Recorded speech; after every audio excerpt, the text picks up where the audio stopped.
All right, photo journal 1. Let's get into it.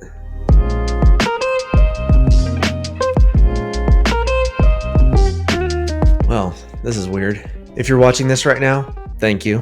This is my first time making a video like this, and boy is it awkward. Make sure you stick around till the end of the video where I'll be discussing a bit about my intentions for the channel and what kind of content I'm planning on making for it. Recently, I was fortunate enough to be flown out to New York City for a work retreat, and of course I had to carve out a little bit of time to run around and explore and make some photos. The trip was for a Wednesday through a Friday, and I didn't have a ton of time to run around, so I wanted to pack light. With this in mind, I decided to take along the Fuji X-Pro 2, which I'm recording this on right now, as well as this guy, the Minolta Hi-Matic AF2. This choice turned out to be a bit of a mixed bag, but we'll get to that.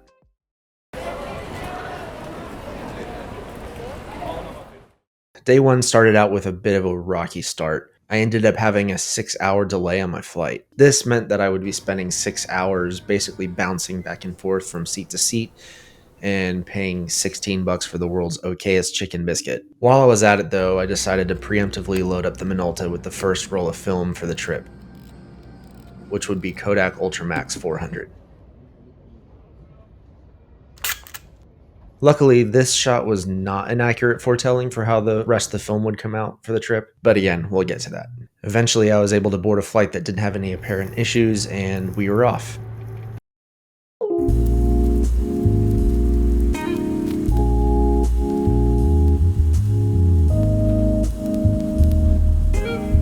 After what was probably the most chaotic Uber ride of my life, I was finally able to hit the streets with bagel in hand.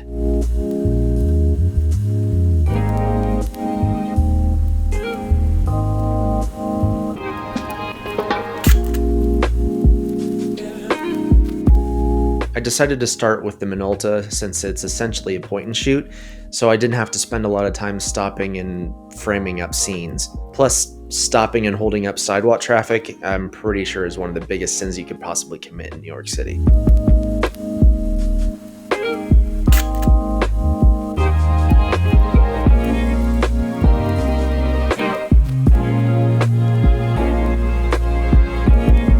I live in a small town in the mountains and have never really given street photography much thought, but despite this, I really like how some of these came out.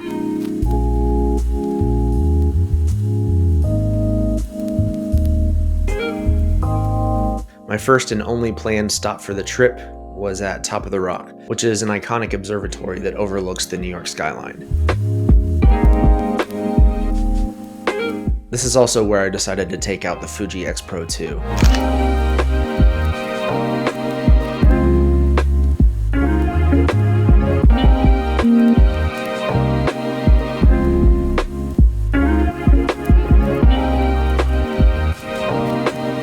Sunset was still a ways off, so lighting was not ideal. I have no complaints though. Honestly, I could have stayed up here all day and been perfectly happy.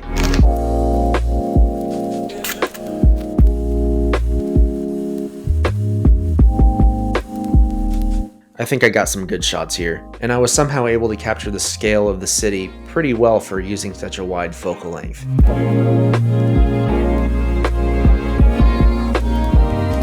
Anyways, I was kind of pushing it on time, so after almost having to fist fight my way back to the elevators, I was finally back down on the streets and working my way back to the hotel.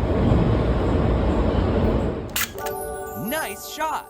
I really like how this shot came out. It's pretty noticeable in my other work that I tend to center all of my subjects, but the opposing figures on either side of the shot gives the photo kind of a cool sense of space, and the metallic surfaces in the photo give it a nice texture as well. Plus, the deep greens here kind of remind me of that subway fight scene from The Matrix. So there's that. I had a company dinner that night, so once I was off the subway, I went ahead and finished off the roll of Ultramax before I headed to the hotel.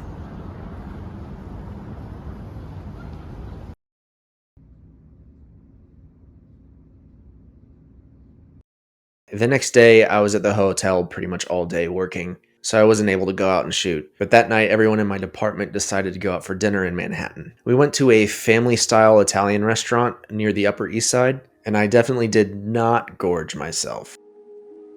When we wrapped up dinner, we decided we would take the Roosevelt Island tram back to the hotel, rather than the subway, so I was able to take some night shots along the way as we walked.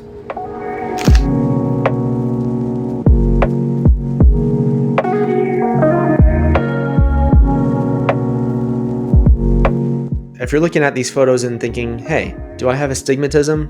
No, you don't. This is kind of embarrassing, but I somehow managed to get a smear of marinara sauce from the restaurant along the glass of my lens, and it created this kind of weird effect that distorted the light in most of these shots. I noticed about halfway to the tram that this was the case, and I was able to wipe it off the lens with some degree of shame. Sadly, this is 100% on brand for me.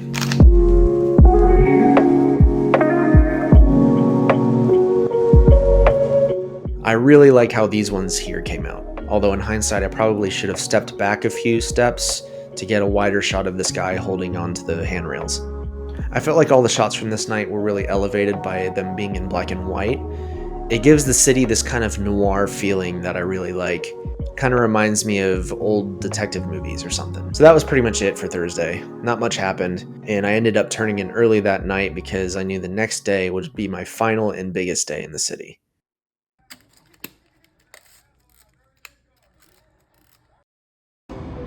Friday morning I got up early to shoot on the island a little bit at sunrise.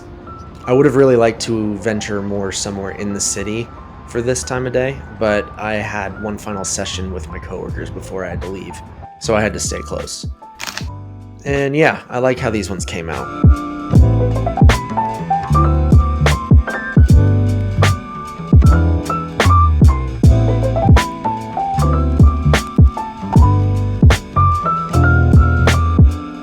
My last work session actually ended at 11, so I was able to hop on the train a little bit early and head down to Brooklyn with a roll of Kodak Gold 200 in the Minolta. Last day. Due to train delays, I couldn't go quite as far into Brooklyn as I originally intended, so I basically just walked around the little area of Dumbo. This area is also home to the famous view of the Manhattan Bridge that you've probably seen in 1,000 movies.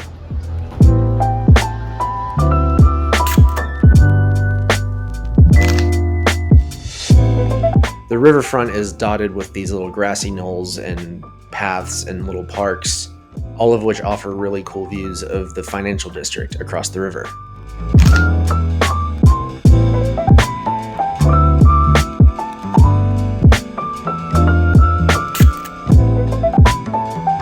It was also at this point where I decided to try a New York hot dog, from one of those street side carts. I know they're just hot dogs floating in water, but my coworkers kind of drilled into me that it's a rite of passage for New Yorkers and I had to try it, so I figured why not.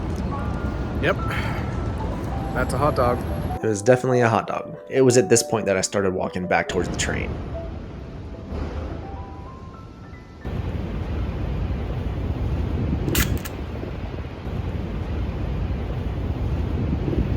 I decided I would hop off at a couple random stops along the way back up through Manhattan.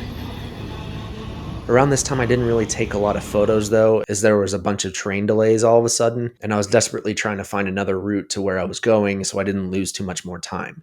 Eventually I got on a working train and was headed north. I stopped about 2 blocks south of the south entrance to Central Park for some lunch. There was no way that I was going to be leaving New York without having some pizza in New York first, and let me tell you, probably the best pizza I've ever had. If you ever have the chance to check out Angela's Pizza near Central Park, definitely do it. Before I get hung up talking about pizza for a half an hour, it was at this point where I headed into Central Park.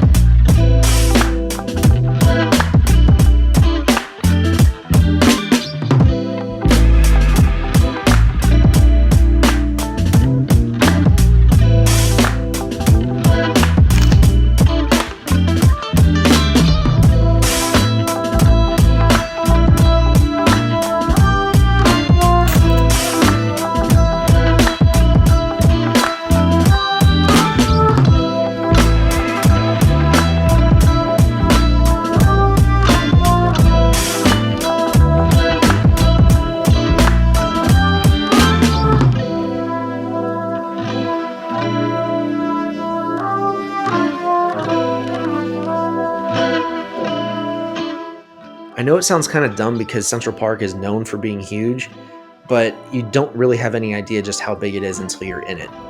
I really like how most of the photos here came out. I just wish I could have come later in the day, maybe seen it at sunset. I'd really love to come back and see it when the leaves are changing.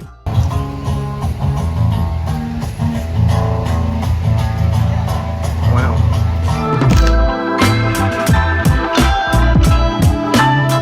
It was near the exit of the park where I used up the last of the Kodak Gold, and I decided I'd load up another roll of Ultramax for the walk back towards the hotel. Instead of taking the train back, again, I figured it'd be cool if I took the tram. Doing this would allow me a lot more time of walking and shooting, and the ability to see the views from the tram during the day this time.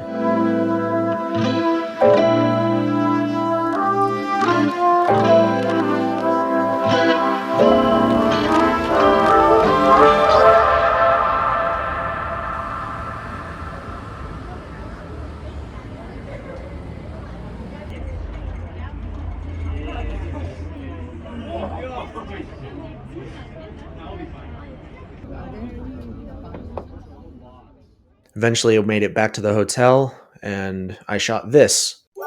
Nice shot! This photo might be the most impressive one from the Minolta the whole trip. The chairs and tables are real sharp in the foreground. The trees in the foreground managed to have a lot of shadow detail retained in them, and you can still see the building in the background despite how bright it is.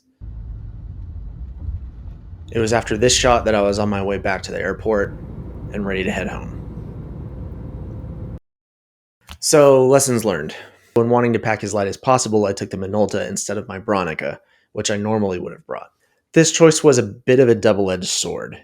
On one hand, this camera really surprised me at times. It got really sharp shots, it metered really well in some situations, but on the other hand, there were a few times where it missed focus entirely. Oh, brother, this guy stinks! Or where the shots were completely underexposed and the shadows were left with almost no detail. Though I guess there is an allure for this for some indie band's album art or something like that. I think in some cases this may have just come down to me rushing through half of my shots when I was running around. And if I would have slowed down, I feel like I probably would have nailed the focus on a lot more of these. So I can't blame the camera entirely. I think next time I'll just bring the Bronica and deal with the extra weight. They say you have to suffer for your art, I guess. These are a few of the favorites that I shot with the Minolta on this trip.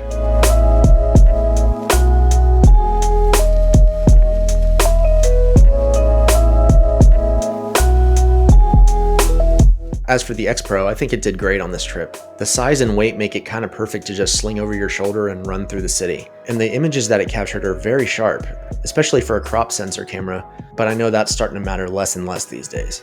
As for the trip itself, God, I love this city.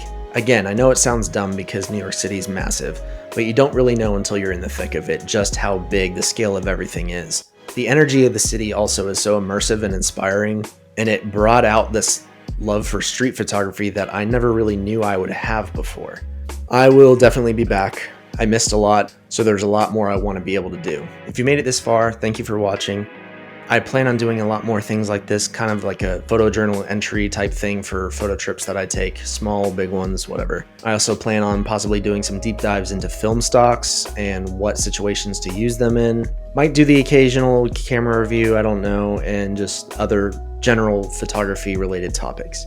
If you enjoyed the video, make sure you like and subscribe if you want to see more. And yeah, I'll see you on the next one.